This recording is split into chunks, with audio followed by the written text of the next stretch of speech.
Welcome to Hiraeth, the home of modern Welsh politics. It's been a busy few weeks in Welsh politics, so joining us to discuss the Welsh Government's programme for government and their newly updated plan for reforming our union, we have not only someone who shares with me the honour of having an X in their surname, but also a fantastic journalist, Gareth Axenderrie of National Wales. Hello, Gareth. Hi guys, nice to be here. Thank you very much for coming. We've also got Kerry Davis. Evening, gents. And Richard Martin. Hello.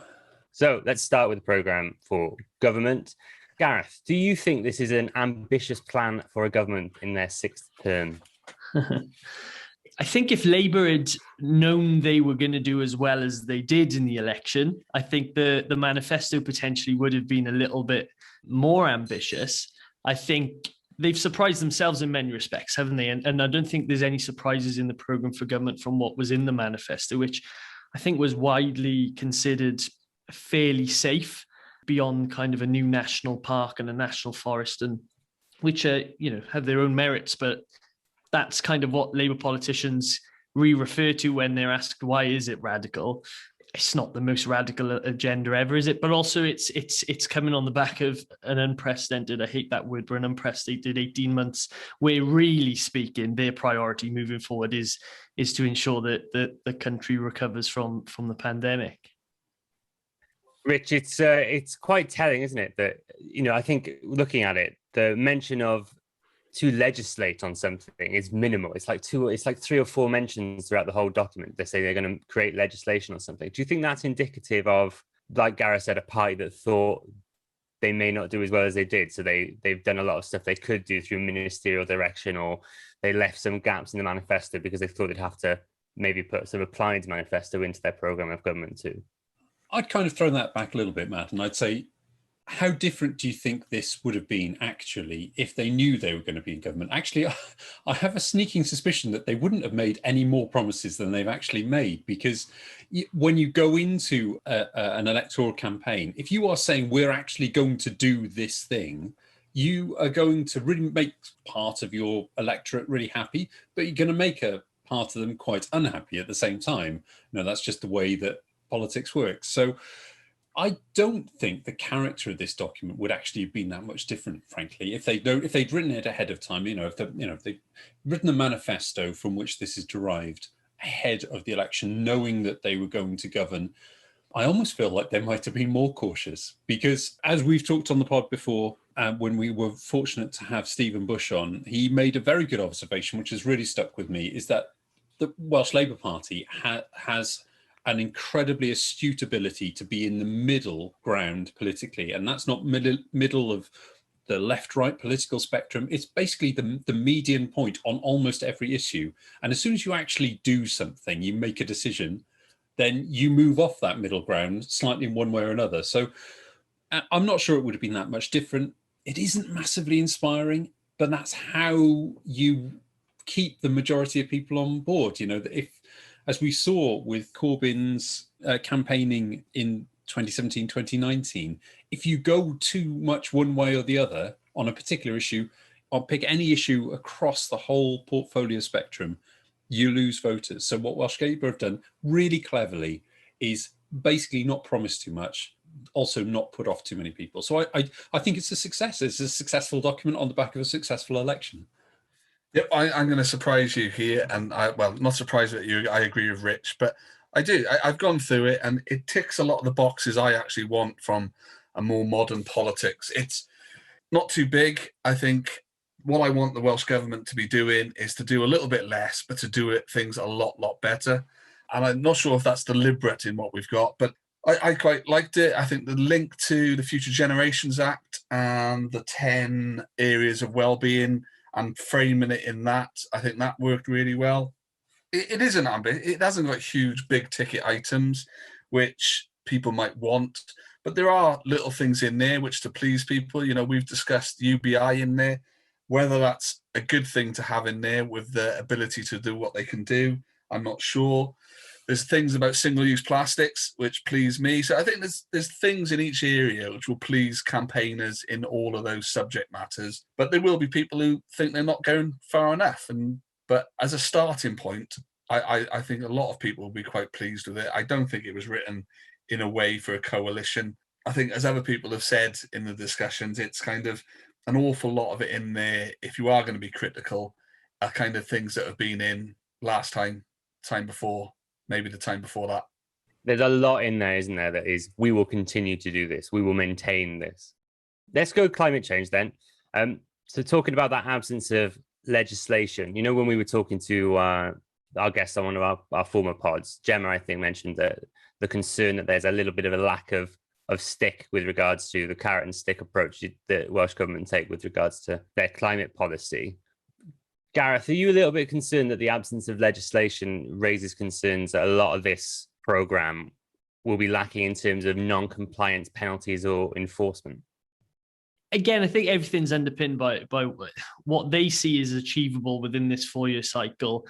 And for that reason, 5-year cycle. And for that reason, you know, underpinned by the fact that kind of we're wanting to build back after this pandemic. Now, when you kind of predicate everything that's been said in that, I think the moves they've already made, like, you know, this, cancelling road building projects, for example, they have moved quite quickly and quite early. Now, again, we can say that, well, they'd already committed to not building the M4 relief road, and that's true. But, you know, putting a complete kind of, completely shelving things like that have shown that I think they're serious about certain things.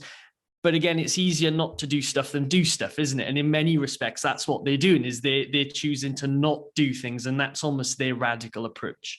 The stick and the carrot kind of question is quite interesting. I think, again, that's one of the radical things that we could have seen, wasn't it? Is you know, more, that stick approach. I think, I don't want to go over all ground that I know you guys have covered in previous in previous episodes, but I don't think on the climate and environmentally that, beyond saying what they're not going to do, it is overly ambitious. But again, you know, it's what's within their gift and what they can do within the current climate, really. To be honest, coming back to recycle some earlier points, I think it's done enough to please environmental campaigners, potentially, to say, it's okay. But it's not, you know, it's not got people waking up, even though Greta Thunberg occasionally reshares Welsh Government ministers' tweets now or their quotes. I don't think it's, you know, really getting the blood pumping of environmentalists. There's 2 pages worth of plans for climate change, but there's a couple of areas where there's not really a huge amount. Is there anything concerning perhaps about maybe the lack of plans in finance and local government to you?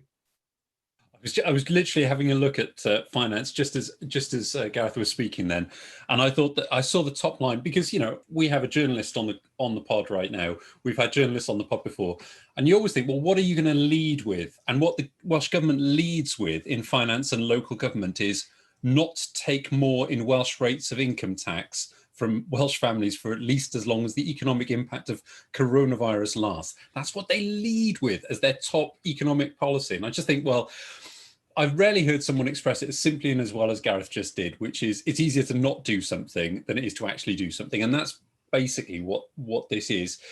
Before the election, we talked a lot about what can the Welsh Government actually do. And a lot of the pre-election coverage of the Welsh Labour manifesto was, this is a manifesto that they can deliver on. Actually, it's quite surprising then when you look into the programme for government and you realise quite how little they can actually deliver on, because they can seek to do something or they can explore something, but a lot of things they actually want to do, like explore and develop an effective tax planning and housing measures that could include land transaction tax to ensure the interests of people. I mean, without asserting a right to do something or being some way in a position to actually do something, it's because we know that the ability for the Welsh Government to raise any kind of new tax is completely hamstrung by the whim of not the UK parliamentary body as a whole, but by the whim of an individual minister who can just say, you can't do that. And we've seen this with the most trivial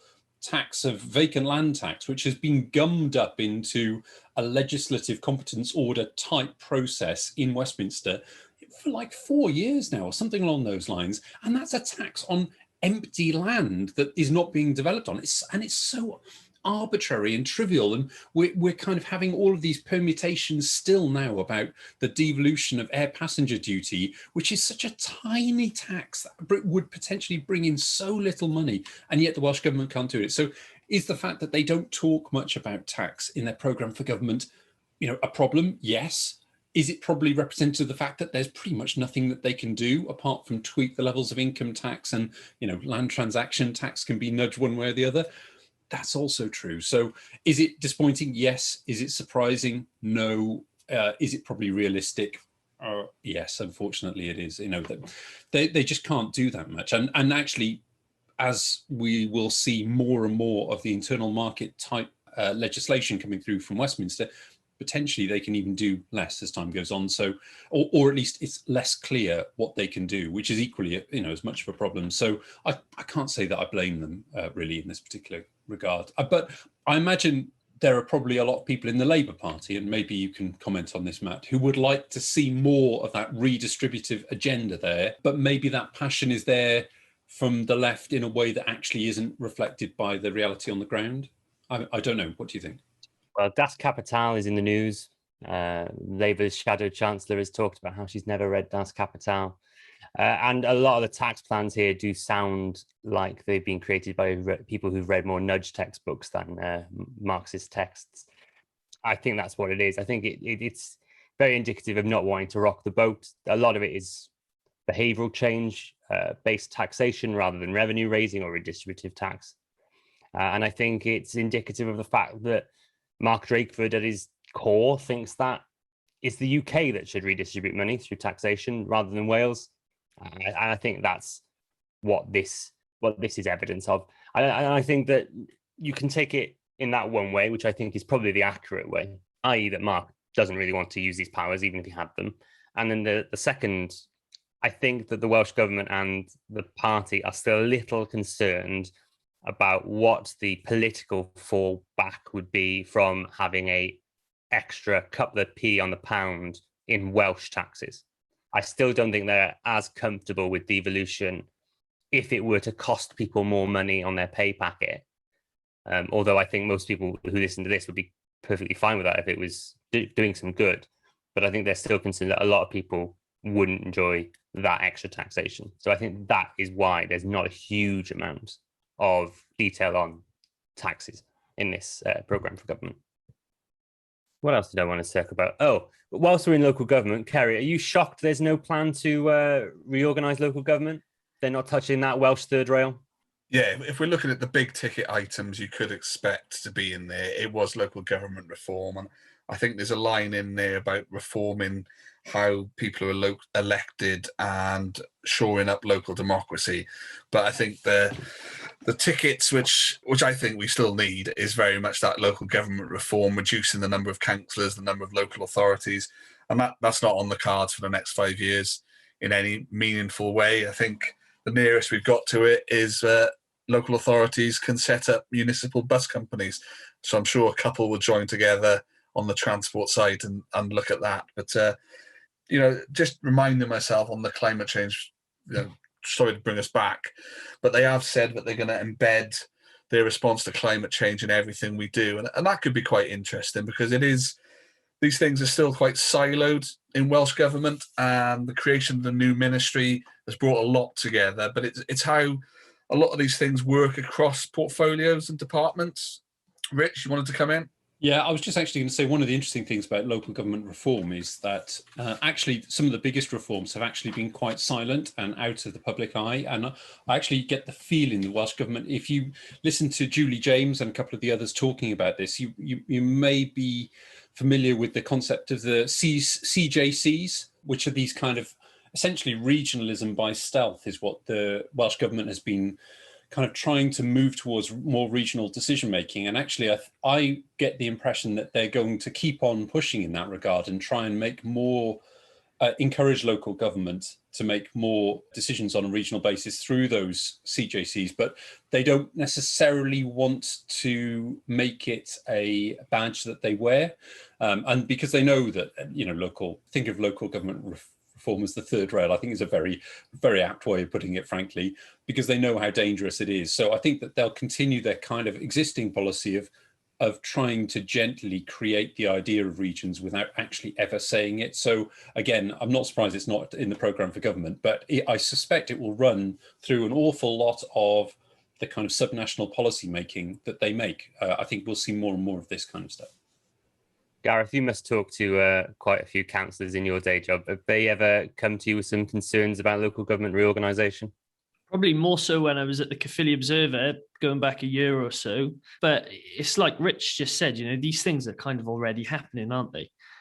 One way of putting it, it's quite a good way of putting it, I guess, by Rich is to say it's, governance by stealth in many respects. But again, like Kerry said, it's the big ticket items, the things that kind of shock and awe for those who are interested. That's not in the programme for government, but like I said, it's kind of already happening. In terms of on the ground in local council and stuff, I think there is an appetite there for that, certainly from within the Labour Party or from within Labour councillors. But again, like I said, it's kind of already happening, and those decision makers understand and know that. And it's also, it's happening beyond Wales as well, isn't it? With kind of the southwest stuff with Bristol and Newport and Cardiff and stuff. These things are not new concepts. They're not, they do already exist. And I just think those for Labour, for Welsh Labour, probably now wasn't the time to kind of go for that whole sweeping reform at a time when they're trying to reform everything else, almost right up to a UK government level. Wonderful link, Gareth. That was brilliant. It leads perfectly into what the Welsh Government have released recently also, which is the new 2.0 Reforming Our Union document. Your piece in the National this week, Gareth, covered the newly updated proposals from the Welsh Government. Would you be okay with outlining some of the headlines from the report for our listeners?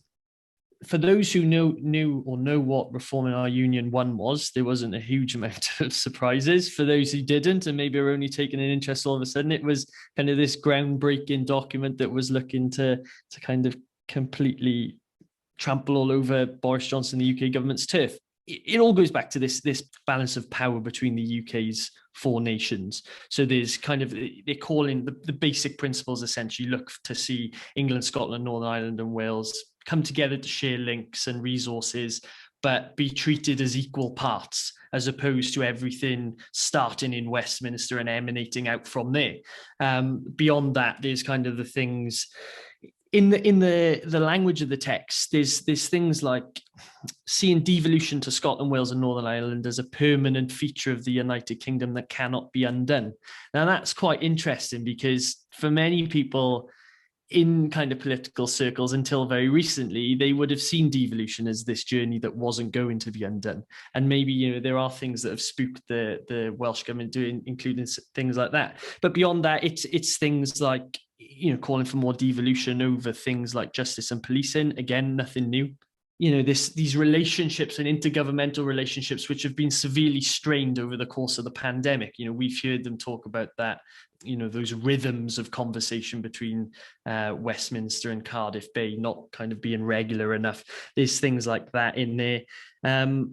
But the interesting thing for me, these proposals to have this constitutional commission in Wales, which is for all intents and purposes that they want to lead from the ground up, to actually ask people in Wales what they want from the union.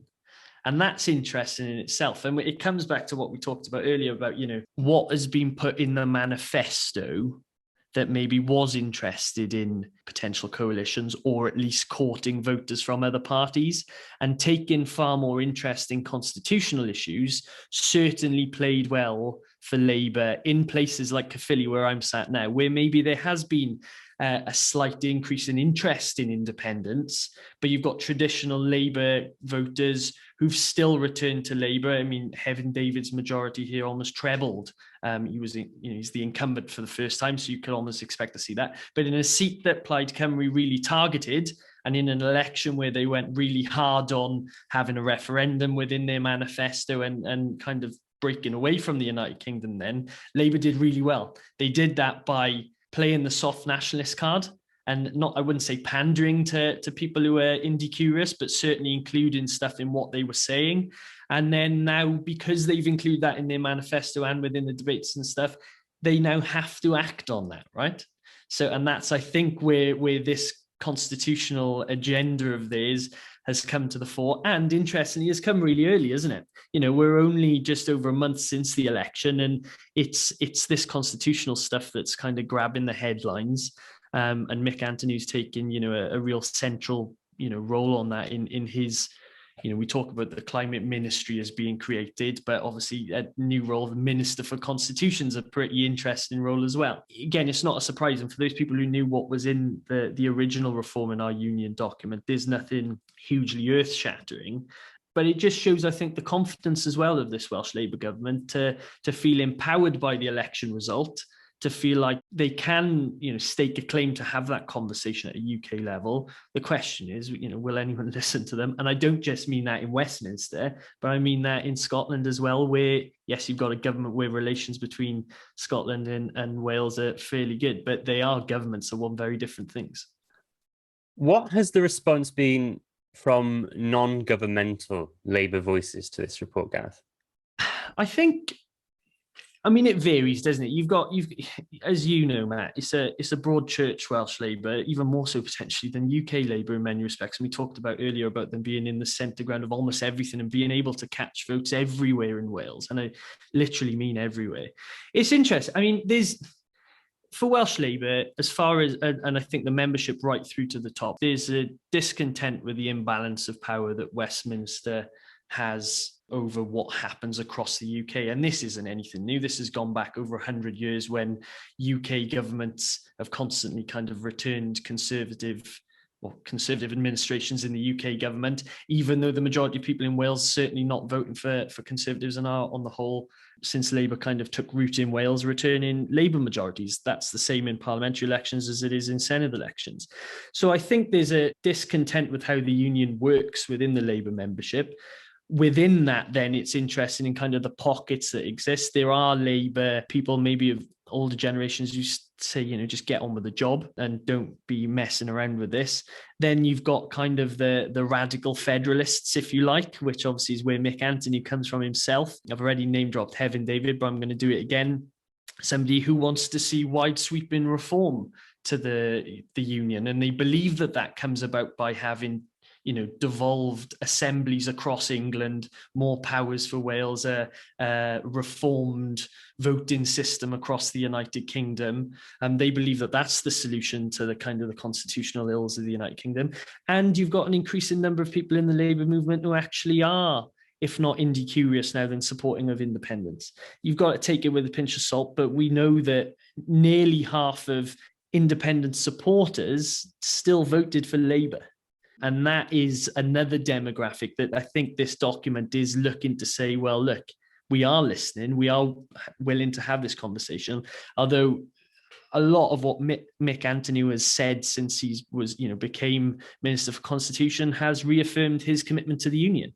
It might not be the union how it's working right now, but as far as he's concerned, Wales is far better off within the United Kingdom. And that is something that a lot of people don't think is sustainable the longer that Westminster goes on not listening, and the longer that England goes on returning conservative, overwhelmingly conservative governments, I guess, to Westminster.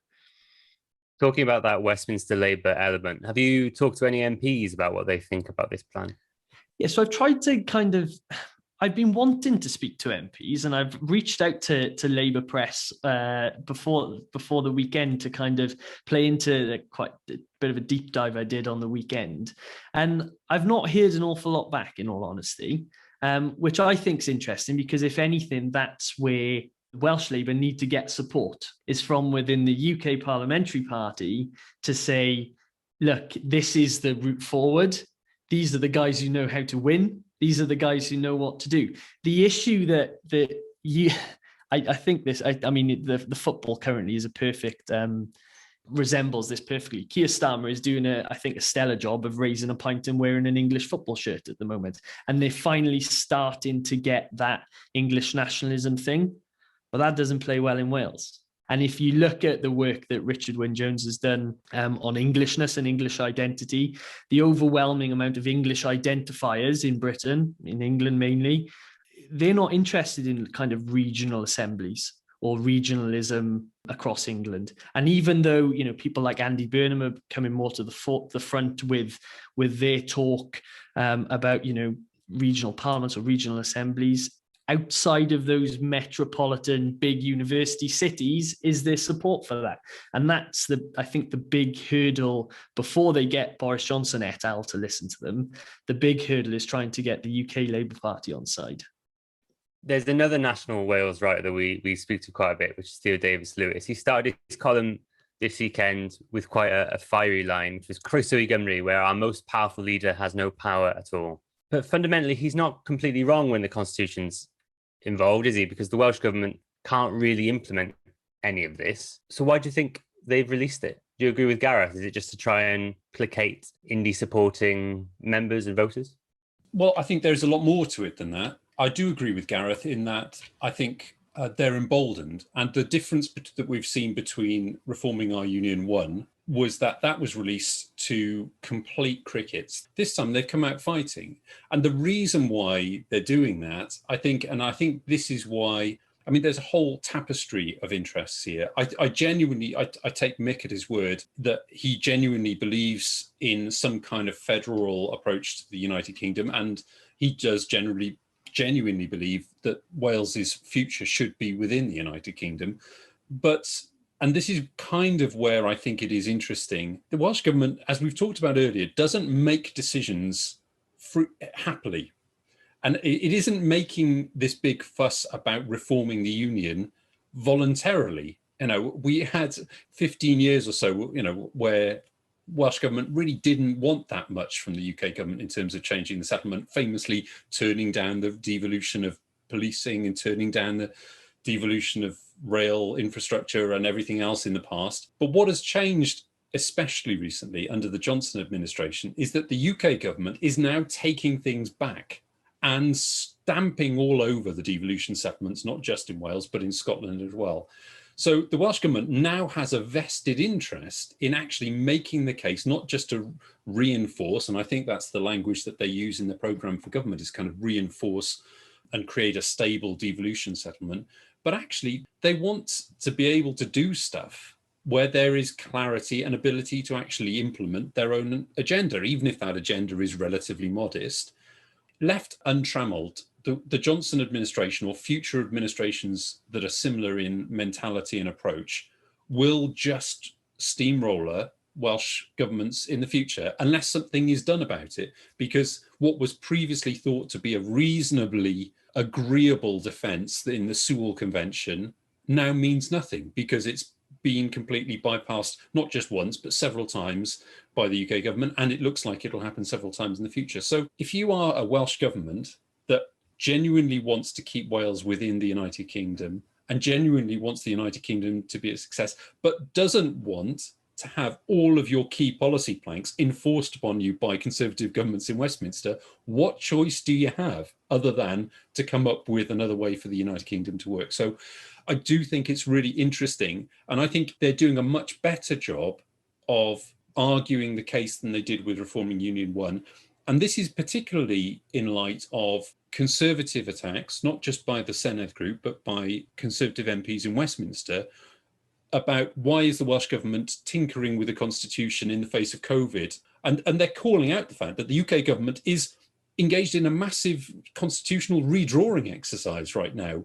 And so they have to address these issues because the UK government is making an absolute bull in a china shop, where we have a very delicate constitutional structure, and it is a hormone injected bull that is rampaging around. So I understand why the Welsh Government is doing it. I think they are doing a better job. I actually think, and I think this is what Mick was alluding to today when he spoke to the Wales Governance Centre, I think that Welsh Government would be better off trying to bring more people into this rather than making it a Welsh Labour only project.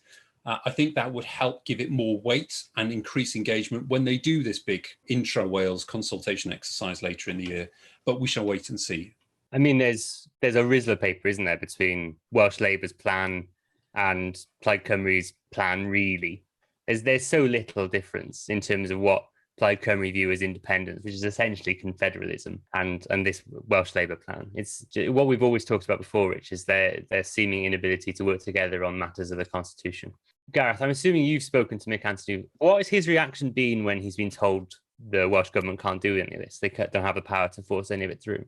He's been asked numerous times. I asked him last week. He was asked again on, I think, both Sunday Supplement and on with James Williams on television on BBC Wales on the weekend. And he goes back to talking about building this mandate of the people of Wales, right? That is literally all he can do. And like Rich said, they know that. You see that when I put this question to Simon Hart last week. Have you had any conversations with Welsh Labour? Do you have any thoughts? Do you have any kind of idea that maybe you'd be willing to listen and work together? And you just get these blank stares. And you got the same on Sunday when we saw Liz Truss talking about it and was asked about it. You just get this blank stare as if, well, why do we need to talk about the union?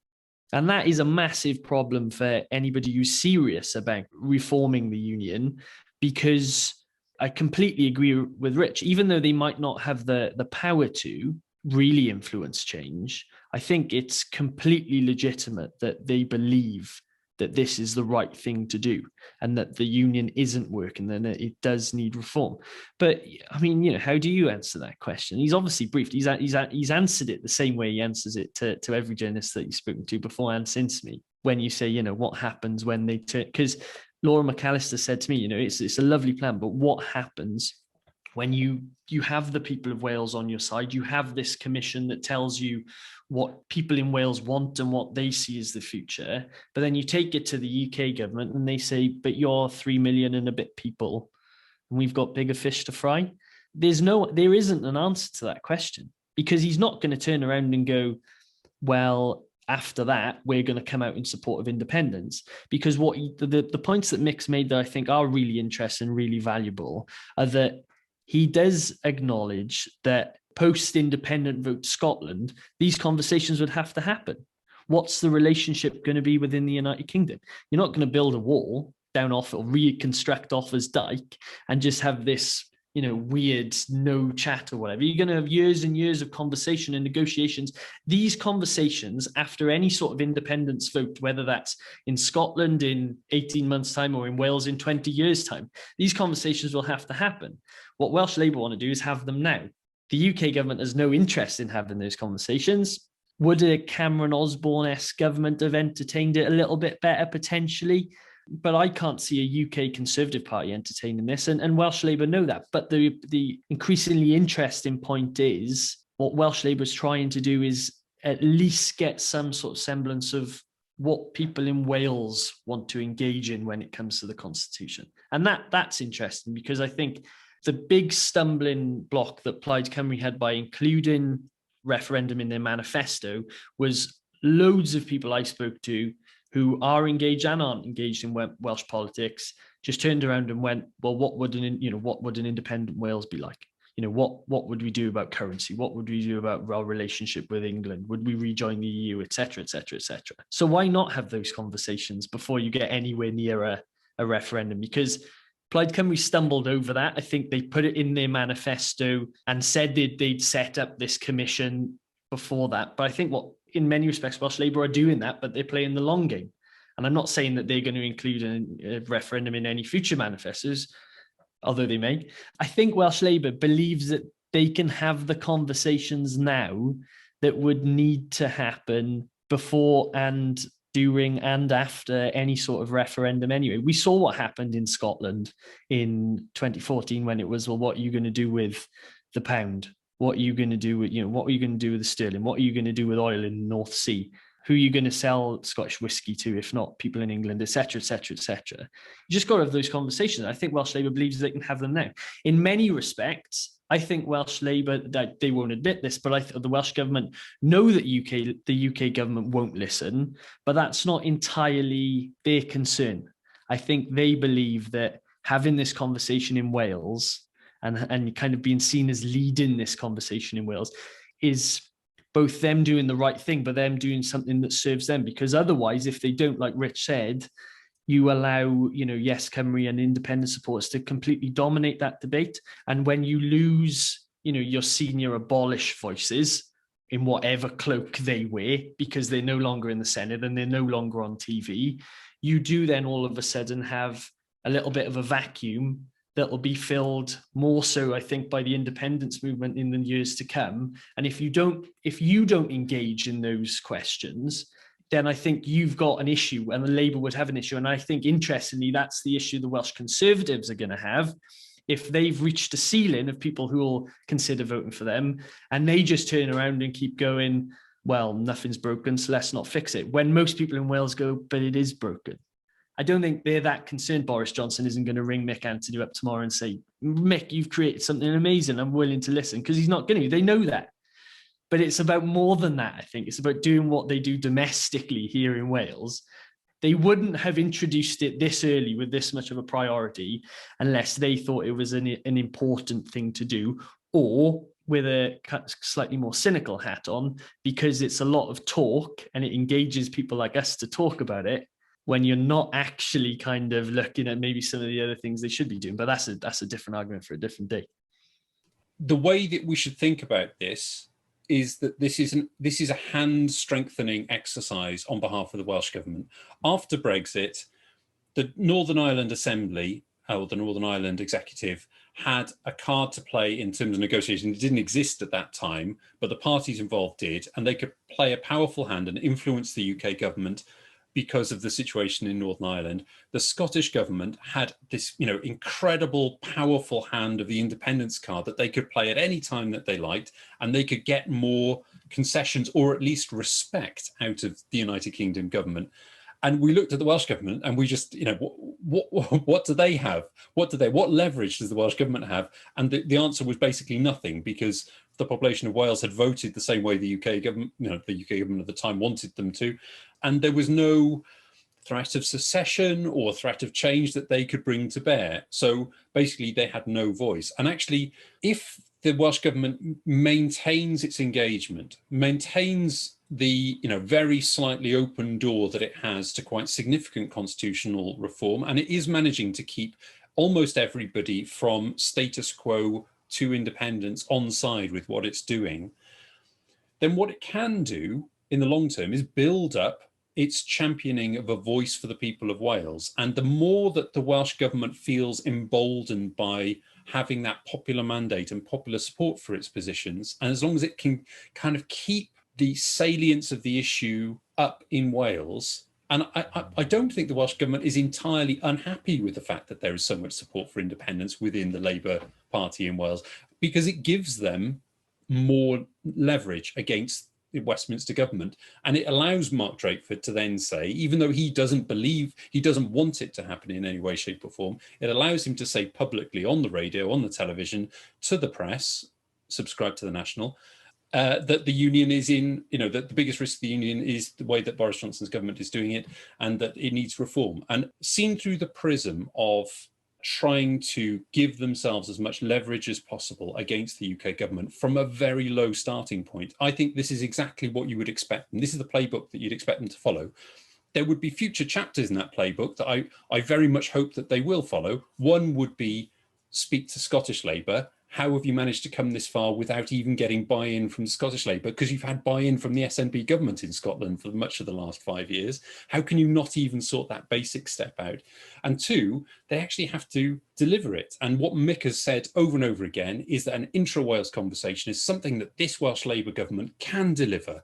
Okay, so they've set that bar for themselves. Now they've actually got to do it. And he's announced today about this expert panel and this consultation that's going to be coming down the autumn, and it has to actually happen, and it actually has to be good. And I think that is a challenge, and it's not going to be as easy as just saying you're going to do it. And we saw this with the radical federalism papers that were produced last year before the election. They were fairly light on detail, and they kind of promised that more detail would come, and that tap has kind of been turned off now. We had 2 pamphlets and there's been no more. So we actually need to see this stuff mobilized and operationalized and actually happen. Otherwise, if they lose this momentum, I think that they will start hemorrhaging the kind of engaged electorate that is championing and sees the cause for reform, I think they might start losing those two. As well, what was really interesting is today in his speech to the Wales Government Centre, Mick Anthony was asked right at the very end about Yes Cymru. Professor Dan Wincott had almost given him a way out. He'd said, our time has come to an end and we've got questions about Yes Cymru still. And Mick Anthony seized on the opportunity to answer that question. And he said, Yes Cymru is inherently a good thing. And that he encourages that debate and he encourages that conversation, and that there's young people, our future generations, I think is how he put it, were having that debate, that informed debate really about the kind of things that they can change in society. And I think Welsh Labour probably was spooked by the growth of the speed at which Yes Cymru grew initially, and then realised that simply doesn't translate as Plaid Cymru voters at the ballot box. And now we're more than comfortable having conversations with Yes Cymru. And not everybody in Yes Cymru, because there are people in Yes Cymru who are absolutely cut them open and they are Plaid Cymru. But essentially, I think for the most part, Labour see Yes Cymru as what Yes Cymru essentially sell themselves as, which is this, a party political movement that Welsh Labour believe they can have a conversation with. But like Rich said, it's really important that they've essentially lit this match now. And they've kind of struck that match, and they've got it, and they're in control of it, etc. But there's always a risk of burning your fingers and kind of entertaining this conversation and these kind of debates to the point where people become more informed and become more kind of engaged, and are continually peed off by a UK Conservative government, and then eventually turn around and go, well, actually, Labour, maybe independence is the right way forward all along, in a way that kind of people have to many respects in Scotland. And I think it will be interesting now seeing what they do moving into the future, because they're very comfortable having those conversations right now. They're very comfortable kind of creating these documents on it, debating it, appearing in the press, talking about it. What happens when they produce this report, when the UK government inevitably goes, who are you not listening? Then what happens? That's, I think, where it becomes really interesting. Kerry, you have described reforming our union as a bit of a shelf filler. Do you still agree with that? Do you think that's what this is destined to be? Just another Welsh Government report that doesn't go anywhere? Yeah, I'm glad you clarified there that it's the report I meant was the shelf filler, not the subject matter there, Matt, because that could have been a Twitter pile-on there if anything is going to do it in Wales. Yeah, it is. I think we've discussed this on a lot of pods about what's produced by Welsh Government is often, it's produced, press release, and then it's on the shelf. And I think this is another one of those. I think it's getting more airtime than the first one. But I think part of that is to the credit of the fast emerging wider Welsh media, which, Gareth is here representing tonight, but we've got Nation as well. And you've also got, what we're trying to do. I think there's a wider body talking about these things. But what Mick's come out with is grand, but I think the first thing that was mentioned earlier was about the Standing Commission to consider the constitutional future of Wales. I'll be really looking forward to see how that's set up, the makeup of that, and how that then reports. Had a little bit of experience with what we did with the Climate Change Commission for Wales a decade ago, and it got some really good people on board, some expertise, and produced some really kind of informative, groundbreaking suggestions and approaches at that time, and I'm hoping they'll go down that route and less so one of their second points, which is looking at the UK Labour Party Constitutional Commission. I think it's got to be that cross-party approach and get the views of what everyone in Wales is looking at. There's other stuff going on, Matt, at the moment. We've got the McAllister review, and Heaven David recently commented on that and what the government should focus on. What was your takeaway from that? A bit of a do what you can with what you have, where you are sort of approach for me. I think that the Welsh Government's focus on the Constitution has been reforming our union, and that sort of rather existential question about the future of Wales. But they've had the McAllister review in their hands for years now, and they haven't acted on it. And I think a lot of people assumed that if Labour formed a coalition with Plaid Cymru, that the recommendations of that review would be a condition of the coalition. But they don't need that coalition now. So it's now back to where it was before, which is this big internal discussion in the Welsh Labour Party about, do we want more members of the Senedd? If so, what electoral system do we want? And I don't think that if it's left to a majority Labour decision, that it would be STV as recommended by that report. I think there's a lot of people who I'm hearing from now who think that what would be the inevitable conclusion of an internal Labour Party discussion would be like super jehant, i.e. that there would be 5 regions with 8 regional list MSs as opposed to 4 to get you slightly more MSs. So, and take away the whole point of this, which is the proportionality. And again, I don't know whether Plaid Cymru would agree to that because they've so long wanted STV. Of course, you need 40 MSs to vote for this to make it happen. Maybe they take a calculated gamble that although it's not proportional, it gets us more MSs, maybe it gets through. Maybe it's part of their nation building agenda and they vote it through. I don't know. I've not spoken to enough of them. I've heard a few people talking about the idea of essentially an expanded list system to get the number of Senedd members up. And I think, I mean, ultimately, I think that if that was offered, I think that would be, you know, if that was proposed as a genuine proposition, I think that would be taken because you would inevitably re-invite in the kind of toxic UKIP kind of people again. There would inevitably be a percentage of those people that would get in. But you'd also be likely to get your first Greens. You'd probably have a handful more Lib Dems. But you know, what is the problem that they're trying to solve there? What is the more pressing problem that Senedd reform solves?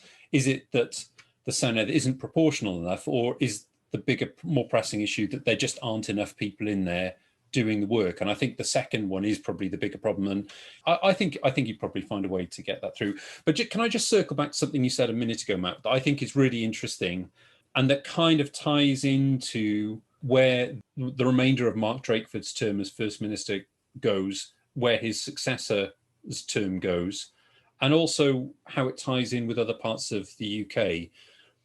We talked a bit earlier about the Reforming Our Union and the kind of differences between the Senedd Labour group and the Parliamentary Labour group in London.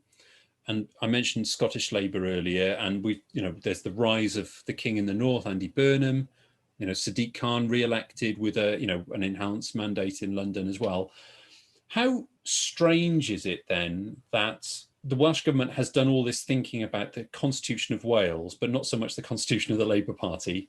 And we see all these weird internecine challenges within the Labour Party, primarily in England, about future of the leadership. Is Starmer going to be there for the foreseeable? It certainly feels that he will be now. And Rich, you know that Labour are back. Yeah, they're on the move or something. Isn't that right? Yeah, that's what I've heard. Sadly, Rich, no, they're coming home. Oh, is that what it is? Yeah, coming home? It was coming home. Oh, of course it was. It's football. I forgot about the football for a minute because it's the football's over now. That Wales are out, isn't it? But where does the thinking about the future, not of the United Kingdom, but about the Labour Party go? And you're kind of our point man on all matters Labour, Matt. What is this? How would you evaluate the health of the Labour Party across? Well, I say across the United Kingdom, across Britain, the 3 Labour parties on Britain and the 3 Labour parties in Wales, I guess, the PLP and the Senedd group and the local government group. What plans, if any, where do you see the Labour Party evolving or federalising or not over this coming period? Well, in regards to the federalisation point, I mean, there are more and more branches and CLPs in Wales that are voting to federalise the party for an independent sister party that is Welsh Labour, as opposed to being part of the UK Labour umbrella. But with regards to the overall health of the party, I mean, from where we are, it's pretty okay in Wales. But in terms of Scotland, I mean, they went backwards, didn't they? In Scotland, in the Scottish Parliament elections, we held Batley and Spen, and I think that had George Galloway not stood, that would have been a much more comfortable margin of by-election hold than it ended up being. I think you've got to factor in that the next general election will be fought under very different boundaries, which take away some of Labour's natural advantage that they have. So I think that the prospect of a Labour government at a UK level is still quite remote. Even under the existing seats that we have, we need a swing of 12% to get a majority of 1. Is Jacob Rees-Mogg not feeling the heat from the local Labour Party yet? Well, in North East Somerset, I don't think so somehow. Well, isn't what we're talking about here linked? Take that circle back round, Rich. The Labour Party and the constitutional discussions are linked together. we didn't mention in the discussions about Scotland and Northern Ireland, and that changes things dramatically as things emerge in those administrative areas. If Scotland goes, that changes the constitutional discussions in Wales and England. And, that should be part of our conversation as well. When we're talking about constitutional changes in Wales, some of the top things Mick should be talking about are those areas that Scotland and Northern Ireland have long had, such as justice and policing and those kind of areas. And I know they feature, but they're still not really at the top of the point order. And that's what we really should be looking for straight away in this administration, is that kind of equality of devolution with the other administrations.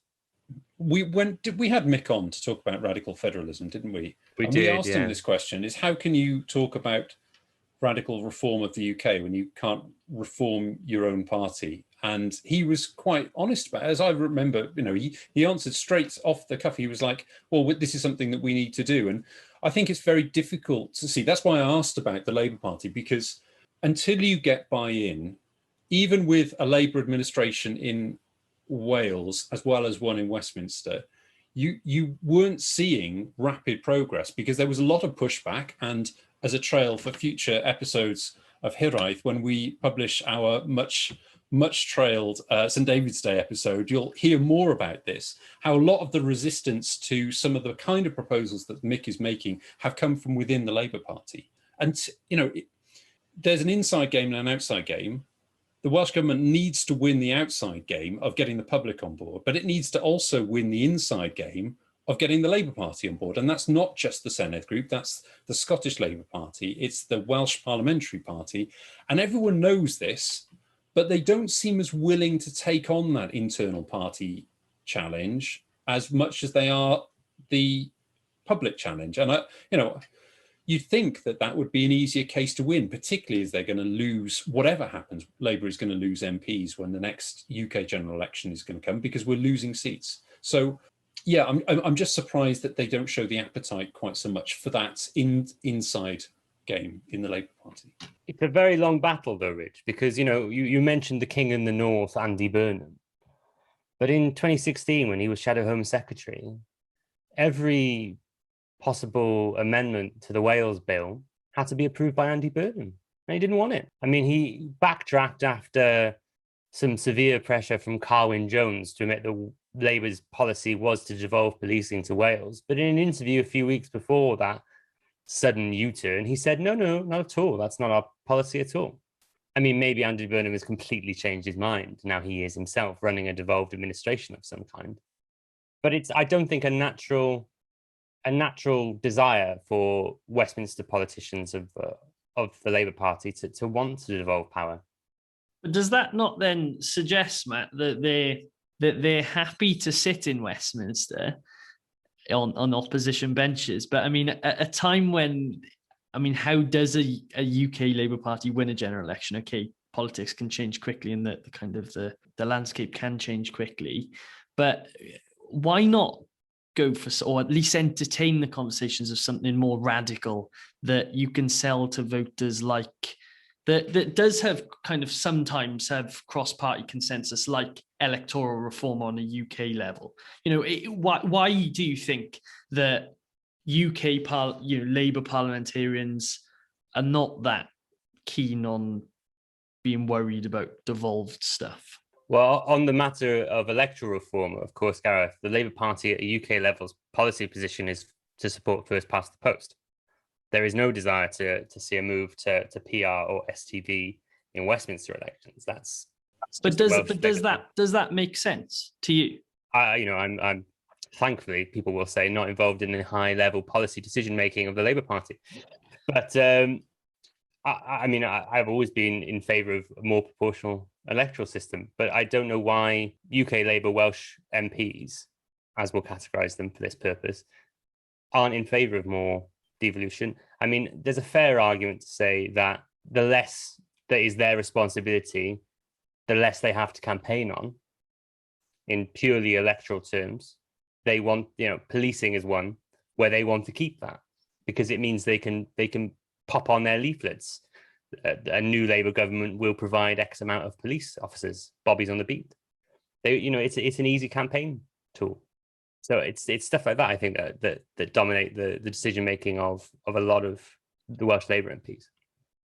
I have thought for a number of years that the first party that campaigns in England on the basis of an English Parliament, creating an English Parliament, is basically going to do incredibly well at the next election. And I've noticed that in this last week alone, we've seen both the Guardian editorial talking about England for the first time, and also we've seen it on in the Telegraph as well. And of all people, Nick Timothy is now campaigning, apparently through the columns in the Telegraph, for an English Parliament. Now, I have a sneaking suspicion that it probably is too soon for that. But if the Conservatives needed an injection of support ahead of the next UK general election, with Boris Johnson having complete control or kind of really catalysed the idea of Englishness for, dressed in the Union Jack, but catalysed the idea of Englishness for the Brexit referendum, I think that if they lit that touch paper, borrowing the analogy from whoever said it earlier, I actually think that would be a massive electoral win. And the people who've been sat on this, and I've just remembered when we last talked about this, for a century are the Lib Dems. And even now, a century later, they still haven't campaigned on that at a UK general election. But I do think that the first party that does it will really benefit from that. They'll get because people in England have been overlooked for so long. I think that's an interesting electoral asset or proposal in somebody's back pocket right now. And if and when it ever gets played, I think it'd be really interesting. I would probably say, certainly having spoken as we have with John Denham and others, you could imagine that if the Labour Party played that, they would be able to reimagine what Englishness is, and they'd be able to define it on their own terms. But I think the more likely suspicion is that it would be either a sort of UKIP-y conservative flavour that would play that, kind of player that would play that card, and they would define Englishness. And I think it would be one of those types of Englishness is a lot more palatable to be a future co-partner of Wales and under a Welsh Labour government than the other. And I think, again, I think it was Gareth that mentioned earlier that an awful lot of this stuff is potentially the kind of conversations we have in Wales are triggered by external factors, and whatever happens in the future of England is going to be very influential on what happens in the future of Wales. And I think it's really, I just think it's really interesting. I think for the first time we're seeing that idea of Englishness as a political concept really coming to the fore in a way that we haven't for an awfully long time. And kudos to anybody who's raising it and or spending months, if not years, writing books on it. It's very interesting, the English Parliament thing. I think that there's a danger it can be played as, well, of course, people want more politicians. I think that's one certain danger for it. I think it would have to come as part of a huge, wide reform of the House of Lords, make Westminster smaller, etc., to make it work. But I also think that if there is a fully fledged English Parliament with all the powers of the Scottish Parliament, you can count the days for the rest of the UK, because you've already seen how much attention Westminster gets from all UK media, because most UK media is London-based, England-based. If the big decisions that affected the day-to-day lives of 60-odd million people were taken in an English Parliament, as opposed to the UK Parliament acting as a de facto English Parliament, then all the attention would go completely away from Westminster and the idea of a UK and go straight to England every day. If there was an English Parliament, I think, you're counting down the days. People say this thing about more politicians not being popular.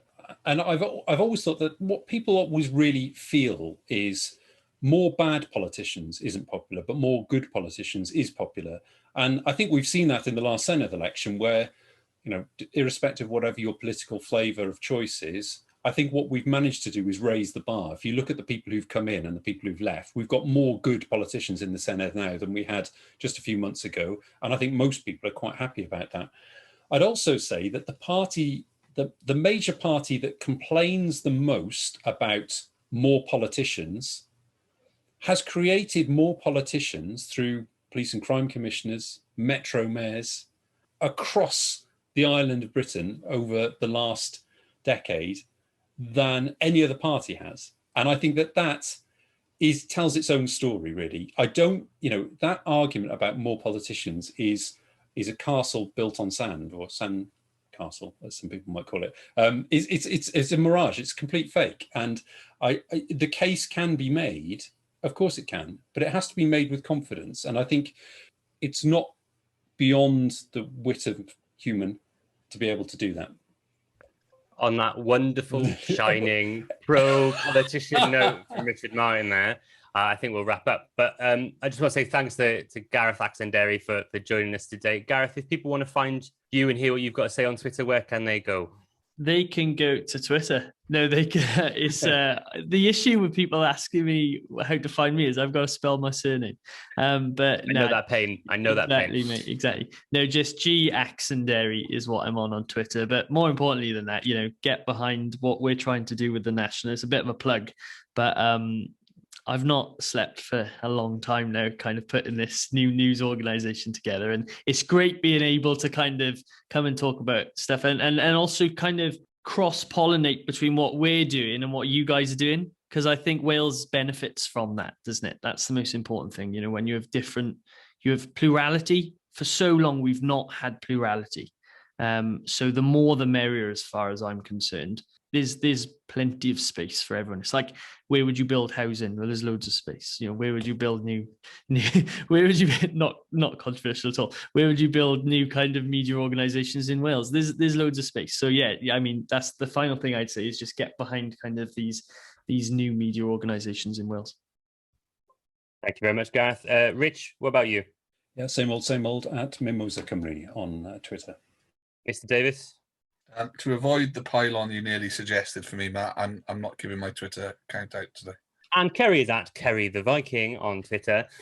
And you can find me at Hexter101, HEXTER101. And if you want to find out more from Hiraeth, please go to Medium and find us at HiraethBlog Cymru, at Facebook at HiraethBlog Cymru, and on Twitter at HiraethBlog. After recording, we heard the sad news of the passing of Lord Elistan Morgan. The former Labour MP and member of the House of Lords was a dedicated advocate for self-determination for Wales. His campaigning paved the way for our Senedd and the Wales we have today. He will be sorely missed by many. Cwsg Manhedd Elistan. Thank you for listening to Hiraeth. If you like what you heard, please don't forget to subscribe, rate and review.